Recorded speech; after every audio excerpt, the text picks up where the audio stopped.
This video was made possible thanks to the support of our amazing patrons. We couldn't do this without you.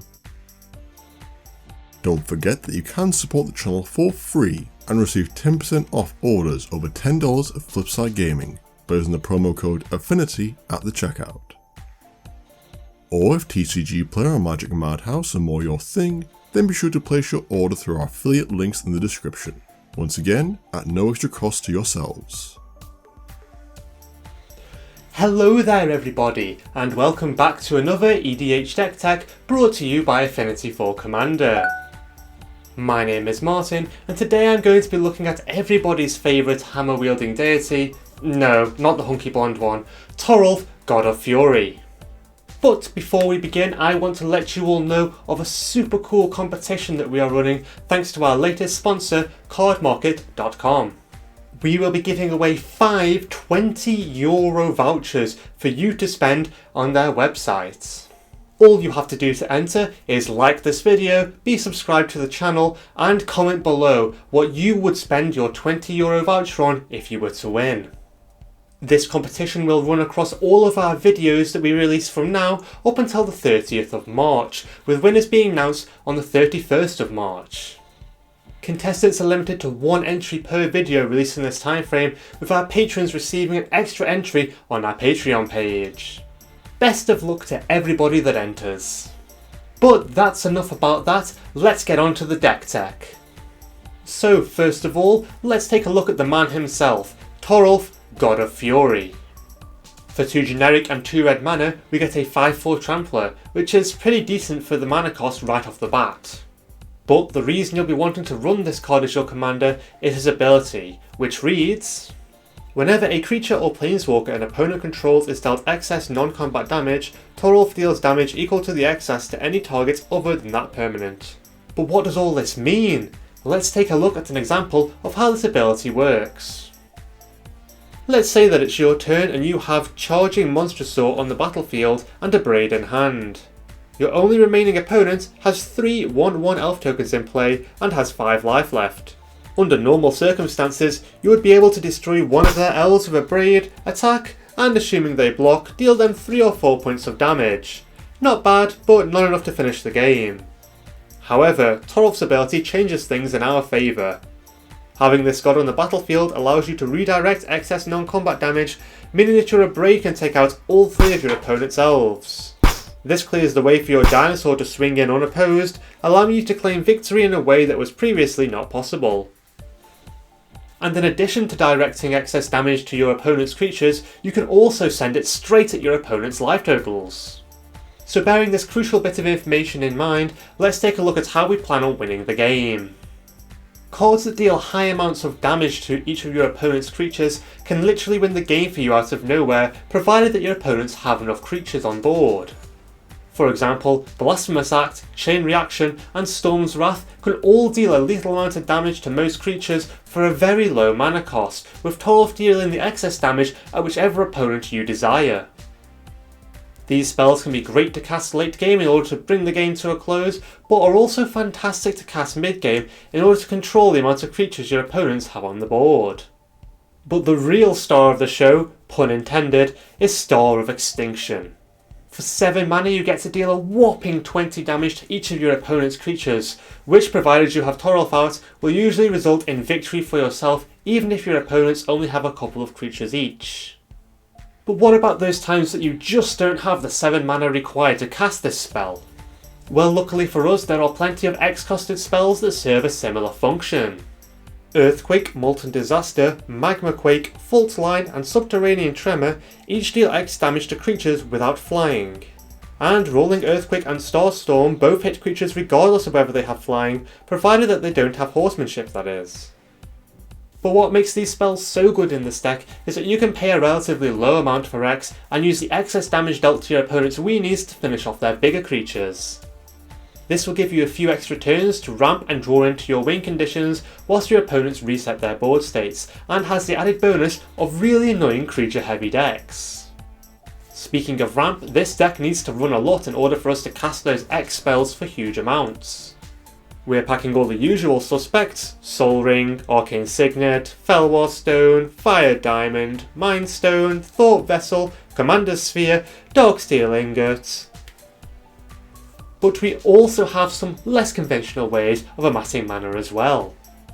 Leyline Tyrant and Horizon Stone allow us to store our unspent mana for later use, with the Tyrant having the added ability of allowing us to turn that mana into damage should he be destroyed.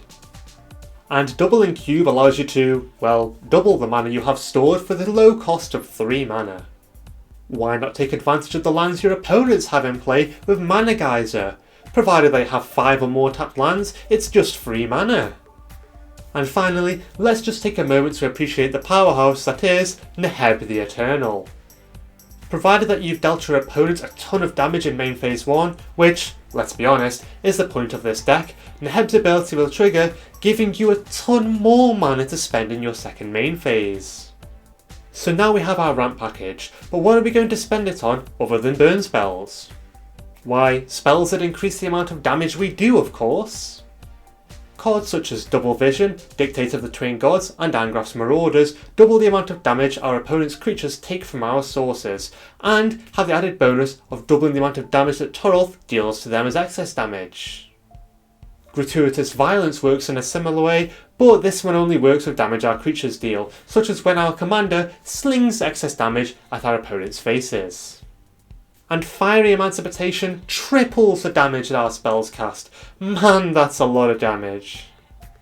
But hey, it's not just damage double and tripling spells we're interested in.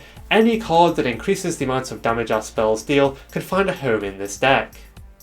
Torbran, Thane of Red Fell, and Pyromancer's Gauntlet each increase the damage our red spells deal by 2. And both Jaya, Venerated Fire Mage, and Embermore Helion both increase damage dealt by 1. Now you might be thinking, is it really worth increasing the amount of damage we deal by 1 or 2 points? Can it really make that much of a difference? Yes! Yes it can, and yes it does. To illustrate my point, let's return to our previous scenario, only this time instead of charging Monster Saw, we have Embermore Helion in play. You cast your Abrade, dealing 5 damage to an elf token, and Toralf redirects the excess 4 damage to a second token. But wait, given that Toralf has dealt this damage as a new triggered ability, our Helion increases the damage dealt by 2. This means that the targeted elf takes 6 points of damage, meaning that you have 5 excess damage to send straight at your opponent's face, winning you the game without even needing to go to combat. This effect works especially well against decks that run a lot of low toughness creatures, such as elf decks or goblin decks. Next up we come to our last way of increasing the amount of damage our spells deal, copy effects. Pyromancer's Goggles, Double Vision, and the Flipside of Primordial Amulet all allow us to copy our huge X spells, with the added bonus of some of them providing the mana to cast them in the first place. This can result in your opponents taking an insane amount of damage, provided that Toralf survives the first instance of the spell resolving in order for him to trigger on the second. This leads us nicely to our next section, kitting out your commander. Now, under normal circumstances, Toralf is going to die to any of our spells that deal him 4 or more damage. Bit underwhelming for a god, really. So, in order to prevent our big man's untimely demise, we have a number of equipment that we can attach to him. Swiftfoot Boots and Lightning Greaves are format favourites for a reason. They have low CMC, low equip costs, and can help to protect our commander from any targeted removal. Darksteel Plates will just straight up make the commander indestructible, preventing him from dying to combat damage as well as removal spells. Magebane Armour protects our deity from all non-combat damage, which has amazing synergy of what we're trying to do with this deck. And finally, we have our swords. Sword of Fire and Ice, Sword of Sinew and Steel, and Sword of War and Peace all give our commander protection from red, as well as providing him with some useful abilities. And the lesser talked about Sanctuary Blade can also be used in a similar way. And whilst we're on the subject of equipment, let's take a look at these artifacts which synergise nicely with the fact that Toralf is the one dealing the excess damage. Basilisk Collar, Loxodon Warhammer, Shadow Spear, and Batterskull all give our commander lifelink, allowing us to gain a silly amount of life when our commander's ability triggers. And cards such as Gorgon's Flail, Gorgon's Head, and Quietus Spike all give our commander Death Touch, meaning that just a single point of damage will be enough to destroy our opponent's creatures. This allows Toralf to take out way more creatures than he previously would have done, and allows you to send all that extra excess damage straight at your opponent's life totals. And if you're really feeling mean, then don't forget about Grafted Exoskeleton. No one should really see Infect coming in mono red, so you should have no trouble winning the game in this way. Making up with your friends though, that might take a little more work. And with that, we have the majority of our Toralf Commander deck assembled. All that's left is to add a sprinkle of card draw with cards such as Faithless Looting, Cathartic Reunion, and Thriller Possibility. These cards will allow you to cycle through your deck much more quickly, allowing you to find the cards you need for every given situation. Oh, and let's not forget about the land base. Now, of course you're going to be playing mostly mountains given this is a mono red deck, but there are a few little gems that are worth mentioning. Tyrite Sanctum is a brilliant card in this deck, given that you can give your god an indestructible counter for its final ability. This is a super convenient way of giving our commander protection from our opponent's spells as well as our own, without having to worry about attaching any easily removable equipment to him. Scavenging Grounds is another great inclusion, giving you some nifty tech against Graveyard or Reanimator based decks. And Arcane Lighthouse can be used to get around those pesky hexproof and shrouded creatures. Bonder's Enclave has a fairly costly draw ability which can be activated whenever our commander is out. And War Room lets us draw a card for the low cost of 3 mana and 1 life. And last but not least, Buried Ruin is great for bringing back the equipment to protect Toralf with should they be destroyed or milled. Never underestimate the power of artifact recursion. Now before I end the video, I should probably at least mention the reverse side of our commander, Toralf's Hammer. I genuinely cannot think of a single situation where I'd want to play the 6 mana lightning bolt that requires you to have a creature in play to activate it. Unless I suppose you happen to have a legendary creature out and desperately need that 3 extra power to finish off a game?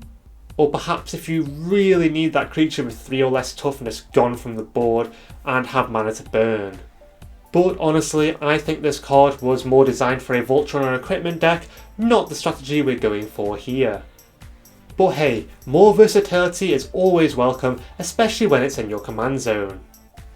Well, that's it for my Toralf God of Fury deck tech. I really hope that you enjoyed it.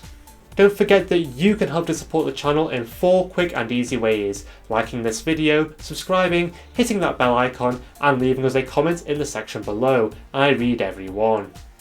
And if you really want to support the channel, then check out our Patreon page. We have rewards such as tokens and playmats for as little as $1 a month.